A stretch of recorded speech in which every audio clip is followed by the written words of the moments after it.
আসসালামু আলাইকুম ওরহমতুল্লাহি ওবারাকাতু।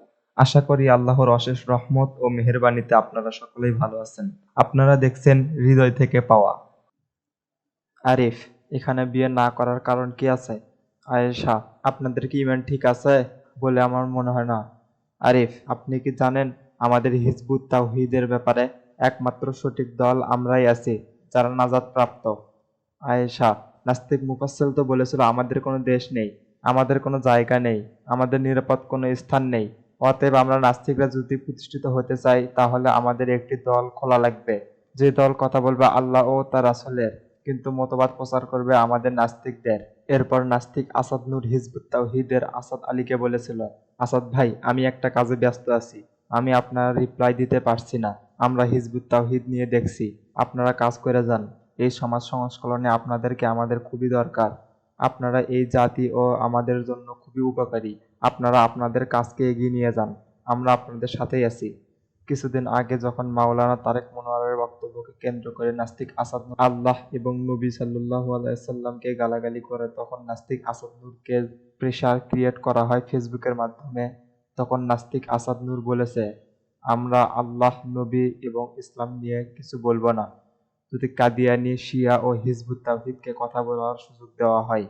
এর দ্বারা বোঝা যায় যে আপনারা হিজবুত তাওহীদ তাওহীদের দল নয়, এরা মূলত নাস্তিক্যবাদীদের দল, একটা ইসলাম বিরোধী দল।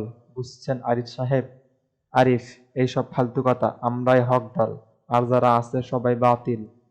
আয়েশা, শুধু একটা না, আরো অনেক প্রমাণ আছে, তাহলে শুনুন। হিজবুত তাওহীদ বলে নাস্তিকরাই প্রকৃত ধার্মিক। নাস্তিকরা যারা এই জামানায় কাজ করে তারা সবাই মুত্তাকি। গণমাধ্যমের করণীয় ৪৩ পৃষ্ঠা, শ্রেণীহীন সমাজ, সাম্যবাদ, প্রকৃত ইসলাম পৃষ্ঠা ১১, তাকওয়ায়ে হিদায়া পৃষ্ঠা ৭, হিজবুত তাওহীদের বই এইসব। নাস্তিক হুমায়ুন আজাদের ব্যাপারে হিজবুত তাওহীদ বলে, হুমায়ুন আজাদ যে ধর্মের বিরোধিতা করেছিলেন এটা তিনি ভুল করেননি, বরং তিনি সঠিক করেছিলেন। শুধু তাই নয়, শিয়াদের মতবাদ হলো শিয়াদের যে ১২ জন ইমাম তাদের মর্যাদা নবীদের চেয়েও বেশি। কিন্তু আরিফ সাহেব আপনাদের হিজবুত তাওহীদ দালাল নামক বইয়ের মধ্যে লিখেছে হিজবুত তাওহীদের সকল সদস্যদের মর্যাদা বদরের যুদ্ধের সকল সাহাবী, উহুদের সাহাবী, এমনকি সকল নবী রাসূলের চেয়েও বেশি। এই বক্তব্যগুলো দ্বারা প্রমাণ হয় আপনারা মুসলমান নয় বরং বেঈমান। আরিফ, আপনার তো সাহস কম না, আপনি আমাদের হিজবুত তাওহীদের ব্যাপারে এমন অপবাদ ছড়াচ্ছেন। আয়েশা, শুধু এখানেই শেষ না, আপনাদের হিজবুত তাওহীদের প্রতিষ্ঠাতা বাইজিদ খান পন্নী বলেছে নবীরা যে কাজ করতে পারে নাই, ব্যর্থ হয়ে গেছেন। আল্লাহ আমারে একদিন বলেছেন, বাইজিদ খান পন্নী, তুমি করো, তোমার দ্বারা হবে। এই কথা বলেছে আপনাদের হিজবুত তাওহীদের প্রতিষ্ঠাতা। ঠিকই আছে, নবীরা একটা কাজ করতে পারে নাই যেটা আপনাদের হিজবুত তাওহীদের প্রতিষ্ঠাতা বাইজিদ খান পন্নী করেছে, সেটা হলো বিড়ি টানা। আপনাদের হিজবুত তাওহীদ মেয়েদের বোরকার ব্যাপারে বলে বোরকা হলো শয়তানের আবিষ্কার করা। তাসলিমা নাসরিন বলেছিল বোরকা পরা না পরা নারীদের স্বাধীনতা আছে, বোরকা যারা পরবে তারা তাদের প্রকৃত স্বাধীনতা হারা হচ্ছে। তাসলিমা নাসরিন এক ধাপ পিছিয়ে বলেও যদি বোরকা পরে বাংলাদেশ থেকে পালাতে বাধ্য হয় তাহলে আপনাদের আরো কি করা লাগবে। আয়েশা, আঙ্কেল, আপনি যে দাড়ি রেখেছেন, টুপি মাথায় দিয়ে আছেন, লম্বা জামা পরেছেন, এইগুলোর ব্যাপারে হিজবুত তাওহীদ কি বলে আপনি জানেন কি? আরিফের বাবার উদ্দেশ্য বলল। আরিফের বাবা, না, আমি জানি না। আয়েশা, হিজবুত তাওহীদ বলে দাড়ি, টুপি, লম্বা জামার সাথে ইসলামের সম্পর্ক নেই। শুধু তাই নয়, তারা আরো বলে শুধু ইসলাম নয়, যে কোনো ধর্ম পালন করেই জান্নাতে যাওয়া যাবে। হিজবুত তাওহীদ দাবি করে তাদের ইমাম সেলিমের বাড়ি মদিনা, আর তাদের মসজিদটা হলো মসজিদে নববী। হিজবুত তাওহীদ বলে শুধুমাত্র ইসলাম পালন করতেই হবে এমনটা নয়, বরং সকল ধর্মই মানা যাবে। কিন্তু আল্লাহ তাআলা পবিত্র কোরআনে বলে, যদি কোনো ব্যক্তি ইসলাম ছাড়া অন্য কোনো তন্ত্র মন্ত্র, অন্য কোনো ধর্ম মেনে নেয়, আল্লাহ তাআলা বলেন এটা তার থেকে কবুল হবে না, বরং সে আখিরাতে ক্ষতিগ্রস্ত জাহান্নামীদের অনুসারী হবে। আল্লাহ তাআলা কোরআনের আরেক জায়গায় বলেন, হে নবী, আপনি জানিয়ে দেন আপনার উম্মতদেরকে, আজ আমি আল্লাহ পাক ইসলাম নামক এই ধর্মকে পরিপূর্ণভাবে পূর্ণতা দান করেছি। সকল ধর্মের সংস্করণ হিসেবে ইসলাম ধর্মকে পূর্ণাঙ্গ করে দিলাম। ইসলাম ধর্ম আমি আল্লাহর কাছে মনোনীত। আরিফের বাবা, আর কি বলেছে এই শয়তানেরা? আয়েশা, তারা আরো বলে বেদ নামক হিন্দুদের কিতাব, এই কিতাবের বিরাট অংশ আমাদের এই কিতাবের বিরাট অংশ আমাদের প্রিয় নবী হযরত মুহাম্মদ সাল্লাল্লাহু আলাইহি সাল্লামের উপর নাজিল হয়েছে। তারা আরো বলে রামকৃষ্ণ, রামচন্দ্র, বৌদ্ধদেব ইত্যাদি তারা সবাই আল্লাহ প্রদত্ত, আসমান থেকে আসা, এগুলো আল্লাহর নবী। যারা অবিশ্বাস করবে তারা জান্নাতে যেতে পারবে না। এদের মূল কথা হলো এখন যে ইসলাম আছে এটা আসল ইসলাম নয়। আসল ইসলাম তো ১৩০০ বছর আগেই চলে গেছে। বর্তমান যেটা চলছে সেটা নবীর ইসলাম নয়। মূলত মুসলমানদের ইসলাম নয়, এটা আল্লাহ প্রদত্ত দিন বা ধর্ম নয়। এই ধর্ম পারস্যের অগ্নিপূজকদের ধর্ম, এটা খ্রিস্টানদের ধর্ম, কলকাতার আলিয়া মাদ্রাসা থেকে খ্রিস্টানদের শিখানো ধর্ম। এইসব কথার দলিল হিসেবে হিজবুত তাওহীদ জামিয়া তিরমিজির একটা হাদিস দিয়ে বলে, আমার উম্মতের গড় আয়ু হবে 60 থেকে 70 বছর বয়স। এখানে বাইজিদ খান পন্নী লিখেছে, নবী বলেছে উম্মত টিকে থাকবে 60 থেকে 70 বছর। তার মানে এরপরে যে উম্মত আসবে ওরা মুসলমান নয়। নবী সাল্লাল্লাহু আলাইহি সাল্লাম এখানে বুঝিয়েছেন কি, আর বাইজিদ খান পন্নী ওই মূর্খটা এখানে বুঝেছে কি? মিস্টার আরিফ সাহেব, এখন আপনি বলুন তো, যে সাহাবীরা 70 কিংবা 90 কিংবা 93 হিজরিতে ইন্তিকাল করেছেন এবং সর্বশেষ যে সাহাবী ইন্তিকাল করেছেন তিনি 110 হিজরিতে ইন্তিকাল করেছেন, তাহলে প্রশ্ন হলো 60 থেকে 70 বছর পরে যে সাহাবীরা ইন্তিকাল করেছে তারা কি তাহলে বেঈমান?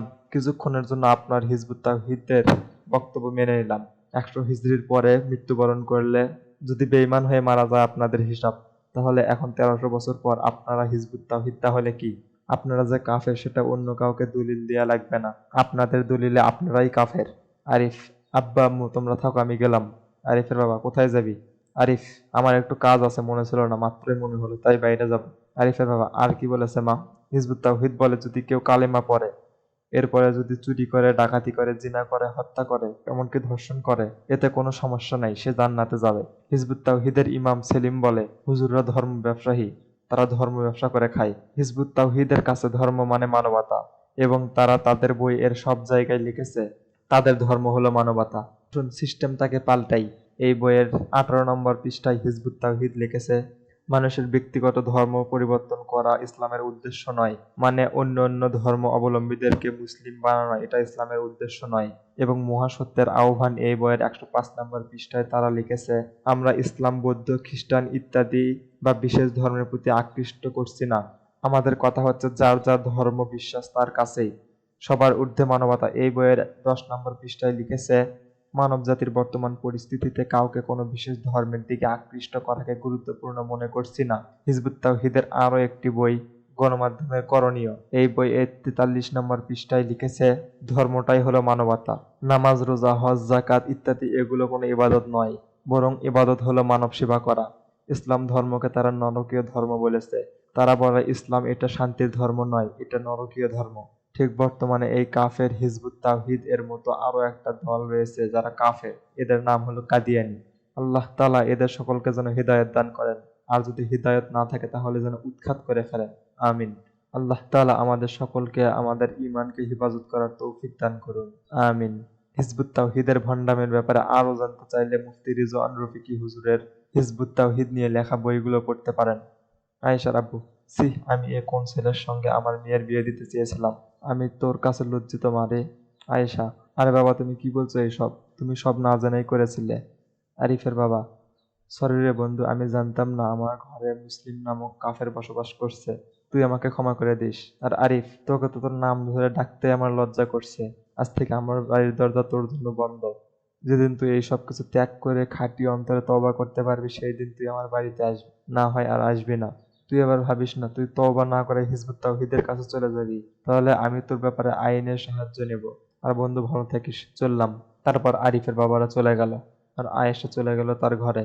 তারপর আয়েশা প্রতিদিনের মতো কলেজ যেতে লাগলো, এমন করে কাটতে লাগলো কিছুদিন। কিন্তু হঠাৎ একদিন কলেজ থেকে আয়েশা বাড়িতে এসে থমকে গেল। তাদের বাড়ির সামনে অনেক মানুষ। ভয়ে আয়েশা আস্তে আস্তে বাড়ির ভেতরে প্রবেশ করে দেখে দুইটা মানুষকে খাটনিতে শুয়ে রাখছে। আয়েশা খাটনির কাছে গিয়ে দেখে তার আর কেউ না, তার বাবা আর মা। আয়েশা এটা দেখে জ্ঞান হারিয়ে ফেলে। জ্ঞান ফেরার পরে সে দেখে তার রুমে শুয়ে আছে, তার মাথার পাশে বসে আছে সুমাইয়া আর তার মামা বাড়ির আত্মীয় স্বজনরা।